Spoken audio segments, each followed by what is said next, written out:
नमस्कार बंधुरा आमी शुभेंदु और आपनारा देखছেন घोष इन्फो।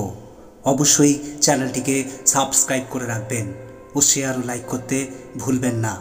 যখন তুমি তা বলে তারপর চিন্তা করে, তর্কের চেয়ে নীরবতা ভালো, প্রতিশোধ নেয়ার চেয়ে রাস্তা বদলে ফেলা ভালো, আর স্বার্থপর মানুষের পাশে চলার চেয়ে একা একা চলা অনেক ভালো। কয়লাকে যেমন শতবার ধুলেও তার ময়লা যায় না, ঠিক তেমনি মানুষ বহু শিক্ষিত হলেও তার স্বভাব বদলায় না। জীবনে কাউকে পাওয়ার পর যদি আরও ভালো কাউকে পাওয়ার আশা করো, তাহলে একদিন দেখবে জীবনের সবচেয়ে মূল্যবান কাউকে তুমি হারিয়ে ফেলেছো। ভাগ্য আর কত কাঁদাবে, একদিন ভাগ্য ক্লান্ত হয়ে বলবে, যা তোকে মুক্তি দিলাম। জীবন কি?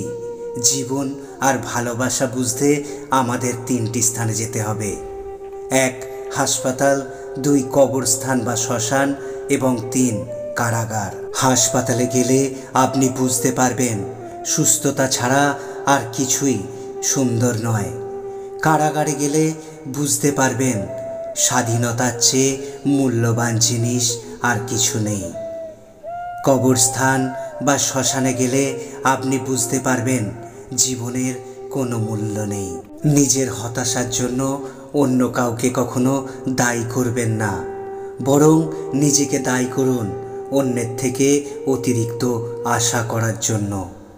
কাউকে ক্ষমা করে মহৎ হয়ে যাও, কিন্তু দ্বিতীয়বার বিশ্বাস করে বোকা হয়েও না। আজ তুমি অনেক ব্যস্ত, কালও কি থাকবে? যেদিন তুমি সব হারাবে সেদিন আমায় ডাকবে। কেউ যদি আপনার বদনাম করে, তবে তার উল্টে বদনাম করবেন না।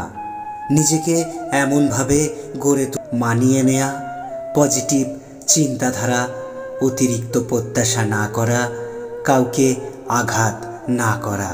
জন্ম নেয়া ভাগ্যের ব্যাপার, মৃত্যু হওয়া সময়ের ব্যাপার, কিন্তু মৃত্যুর পরেও মানুষের মনে বেঁচে থাকা কর্মের ব্যাপার। জীবনটা খুব ছোট, জীবনের গল্পটা অনেক বড়। জীবনে সুখ চাওয়াটা খুব সহজ, কিন্তু পাওয়াটা বড়ই কঠিন, এটাই বাস্তব। অতীতকে পরিবর্তন করা যায় না, কিন্তু চাইলে ভবিষ্যৎ সুন্দরভাবে সাজানো যায়। এখানেই শেষ করছি, ফিরে আসবো পরের ভিডিওতে। নমস্কার, ভালো থাকবেন সবাই।